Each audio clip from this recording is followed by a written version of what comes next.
paz do Senhor, povo abençoado de Deus. Que bom que você está aí firme, perseverante na leitura do livro de Apocalipse. Nós estamos hoje precisamente no capítulo 7. Gente, há muitas linhas teológicas a respeito do livro de Apocalipse, né? Há várias vertentes e nós vamos tentar não entrar nesses pontos, tá? Vamos aí então, sem mais demora, pega a tua Bíblia, abre, tá? No capítulo 7. E para não esquecer, você já sabe, se inscreve no canal, você que não é inscrito, né? Chama os seus amigos, seus irmãos em Cristo para cá. Comenta, curte, tá? Compartilha e fica conosco. Não vai embora não. E diz assim o capítulo 7. No capítulo 6 teve a abertura dos 6 selos, né? Nós sabemos que é 7 selo. O 7º selo será aberto no capítulo 8, né? Que é um toque das trombetas. Quando abre o selo, começa a acontecer outro episódio, outro cenário. Cada selo traz um acontecimento. E agora nós estamos no capítulo 7, onde se dá uma pausa dos acontecimentos para que ocorra agora a salvação dos que estão em perigo no tempo da tribulação. Gente, eu estava lendo alguns artigos, algumas coisas antes de compartilhar com vocês, sabe? E eu confesso que assim, eu cresci num lar, né, pentecostal, né? Antigamente as batistas não eram como hoje, né? Tinha batistas pentecostais, né? Mesmo que aquilo não viesse no nome. E nós sempre acreditamos num arrebatamento, né? Secreto, tal. Foi assim que a gente sempre foi ensinado. E quando nós vemos nos filmes de Apocalipse, tem sempre isso, né? Que acontece o arrebatamento e depois os que ficam aqui ficam naquele perrengue, né? Da grande tribulação, e quando se opor ao governo do anticristo, então eles dessa forma serão salvos nesse período e irão para o céu, né? Os que sobrarem do arrebatamento, né? Essa é uma visão arminiana, né? Uma escatologia pentecostal. Quem acredita no arrebatamento acredita que não vai passar pela grande tribulação. Já numa visão reformada, numa visão calvinista, que estão aí os presbiterianos, né? Os nossos irmãos em Cristo, eles acreditam que a igreja vai passar pela tribulação, né? E que serão salvos nesse período. Eles não acreditam que são remanescentes, que são pessoas que não foram. Eles acreditam que é a igreja, né? Não acreditam como os pentecostais, que sairá um povo e ficará um povo que irá na grande tribulação. Os pentecostais acreditam que a igreja não passará pela grande tribulação. Os calvinistas acreditam que a igreja vai passar. E assim, os pentecostais acreditam que essas pessoas, esses que nós vamos falar, os 144 mil, faz referência aos judeus, ao povo de Israel, porque Deus tinha uma promessa, né, para eles, então eles vão ser salvos nesse período. É assim que a linha arminiana, os pentecostais acreditam. Já na linha calvinista, os reformados acreditam que esses 144 mil é um número simbólico e que representa a Igreja de Deus contável, né? Essa é a linha de pensamento dos calvinistas, dos reformados, presbiteriano e tal. E há uma linha que essa você já pode descartar e colocar no lixo, porque não vem do pensamento arminiano nem do calvinista. É uma linha que vem de uma seita dos Testemunhos de Jeová, que os 144 mil são um povo que faz parte da Testemunha de Jeová. Só que o número deles cresceu, então agora vai ter uma seleção, né? Porque não se encaixa mais o número deles nessa totalidade. Então, isso aí você pode descartar, não é igreja, é seita, tá? Então, isso aí não é verdade, tá? Não é verdade. E uma coisa eu quero deixar claro assim pra vocês. Eu sempre, como eu falei pra vocês, sempre acreditei no arrebatamento. Sempre acreditei no arrebatamento. E eu estou agora já em outra fase, né? Mais madura, não mais pelo que a minha mãe me falava, o que ouvia dizer, mas agora examinar as escrituras. Tô orando, tô pedindo a revelação a Deus para que eu me posicione a respeito de uma dessas linhas, né? Mas é importante lembrar que, gente, se for o arrebatamento antes da grande tribulação, se houver, não tem problema. Porque se você estiver andando em santidade, se você estiver certinho, você vai com Jesus. E se for no período da tribulação, não tem problema também. O problema é se você não estiver preparado, se você não estiver pronto. Porque aí você vai ficar, né? Aí você vai ficar. Então importa que você esteja preparado. Ou para antes, ou para depois, a tribulação, o importante é que você suba, tá? Eu tô com isso na minha mente, né? Tô sendo bem sincera. Hoje, eu não consigo dizer se eu sigo uma linha, uma escatologia pentecostal ou reformada, né? E não tem problema. O apóstolo Paulo disse que ele anda na medida daquilo que ele já alcançou. Isso não interfere na minha salvação, não me atrapalha de ir pro céu, tá? E eu tenho estudado, né? Eu fiz uma faculdade, teologia, para você ver que ninguém sabe de tudo. E grandes teólogos, né, renomados, não conseguem estar em consenso com isso, gente. A palavra de Deus tem coisas que é muito difícil de interpretar, sabe? Só Deus mesmo assim. Mas acredito sim que há uma linha que Deus revelou para João, né? Um único pensamento. Mas nós, na nossa limitação, talvez não conseguimos alcançar.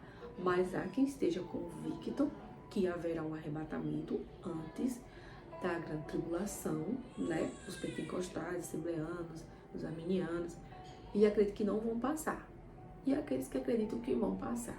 Então, o importante é você estar preparado, tá? Estar preparado para a volta do Senhor. A minha neta tá chorando. Eu ouvi uma pessoa dizendo assim, uma irmã em Cristo, eu vou ser salva na segunda chance, né? Durante aquela tribulação, se eu não subir no arrebatamento, eu vou depois. Então ela tem um pensamento arminiano. Só que assim, gente, a coisa vai ser, né? Se for assim que acontecer, a coisa vai ficar bem, sabe? Bem pesada, bem penosa mesmo. E só Deus, só Deus, sei não. Mas vamos ler, né? Espero não ter confundido a cabeça de vocês. Mas é porque há muito pensamento, há muito entendimento a respeito disso. Não chega a um consenso, mas guarda isso no teu coração. Importante é estar preparado. Importante é estar preparado. É isso que eu ponho na minha cabeça. E fico orando. Deus, me ajuda. Me ajuda aí. E vamos lá. E diz assim, como essa Bíblia aqui é de uma visão arminiana, ela tem assim, os israelitas fiéis são salvos de perigos iminentes, né? Tá falando aqui que é o povo de Israel, mas vamos lá. E depois dessas coisas, né, dos seis selos, vi 4 anjos que estavam sobre os 4 cantos da terra, retendo os 4 ventos da terra, para que nenhum vento soprasse sobre a terra, nem sobre o mar, nem contra a árvore alguma. Tá falando aqui que depois daquela destruição toda, depois de poderes do céu ser abalado, depois de muita morte, muita guerra, muita fome, muita catástrofe, vem um time, né? Um stop de Deus. Opa, para aí, que agora é uma pausa, um intervalo. E aí ele diz assim: e vi outro anjo subir da banda do sol nascente, e que tinha um selo do Deus vivo, e clamou com grande voz aos 4 anjos, a quem fora dado o poder de danificar a terra e o mar. Né? Foi parado ali aquela catástrofe, porque nós sabemos que Deus, ele concedeu, ele permitiu, né, que tudo acontecesse aqui na abertura dos selos. Então agora é dada uma pausa, né, para que não aconteça mais nada nesse momento, porque Deus tem um propósito nesse tempo. E diz assim no versículo 2: e vi outro anjo subir da banda do sol nascente, e que tinha o selo do Deus vivo, e clamou com grande voz aos 4 anjos, a quem fora dado o poder de danificar a terra e o mar. Nada acontece sem a permissão de Deus. Lembre disso. Então agora há uma pausa. Nada vai acontecer, porque Deus tem um propósito nesse tempo, e nós vamos ver aqui qual é o propósito. E dizendo: não danifiqueis a terra, nem o mar, nem as árvores, até que hajamos assinalado na testa os servos do nosso Deus. E ouvi o número dos assinalados, e eram 144.000 assinalados de todas as tribos dos filhos de Israel. Da tribo de Judá havia 12.000 assinalados, da tribo de Ruben 12.000, da tribo de Gade 12.000, da tribo de Aze 12.000, da tribo de Naphtali 12.000, da tribo de Manassés 12.000, da tribo de Simeão 12.000, da tribo de Levi 12.000, da tribo de Isacar 12.000, da tribo de Zebulon 12.000, da tribo de José 12.000, da tribo de Benjamim 12.000. Gente, então, aqui está falando que Deus, né, nesse período de tribulação, virá para proteger, para selar um povo. Aí fica, né, a depender de você, da sua linha teológica, como é que você acredita. Se essas pessoas são as pessoas que restaram, né, do arrebatamento, numa linha arminiana, que Deus vem proteger essas pessoas, selar essas pessoas, né, para livrar elas ali, ou se você acredita que essas pessoas são a igreja, né? E então isso vai depender aí da sua linha teológica, né? Então, para mim, né, o que está escrito aqui faz todo sentido ser o povo judeu, porque eles saem citando as tribos, né? Então não acredito também que seja um número simbólico, uma igreja contável, mas respeito a tua linha de pensamento se for outra, tá? Só testemunho de Jeová, gente, que não se encaixa, tá? Não se encaixa, não dá. E aí diz assim, que os acontecimentos são pausados, né? São paralisados, para que Deus venha agir na vida dessas pessoas. E diz assim, no verso 9: depois dessas coisas, olhei e eis aqui uma multidão. Agora João já vê muita gente, a qual ninguém podia contar. Já não era mais 144.000. Ele já tinha uma visão aqui de muitas pessoas, inúmeras, incontáveis pessoas. E diz assim: e todas as nações e tribos e povos e línguas que estavam diante do trono e perante o Cordeiro, trajando vestes brancas e com palmas nas suas mãos. E clamavam com grande voz, dizendo: salvação ao nosso Deus, que está sentado no trono, e ao Cordeiro. E todos os anjos estavam ao redor do trono, e dos anciões, e dos 4 animais. E prostravam-se diante do trono, sobre seu rosto, e adoravam a Deus, e dizendo: amém. Louvor e glória e sabedoria, dizendo: Amém, louvor e glória e sabedoria e ações de graça e honra e poder e força ao nosso Deus para todos sempre. Amém. João agora viu uma multidão de pessoas, né? E via lá os anciões, via lá os 4 animais, né? Tudo ali adorando o Senhor. Incontáveis, numerosas pessoas.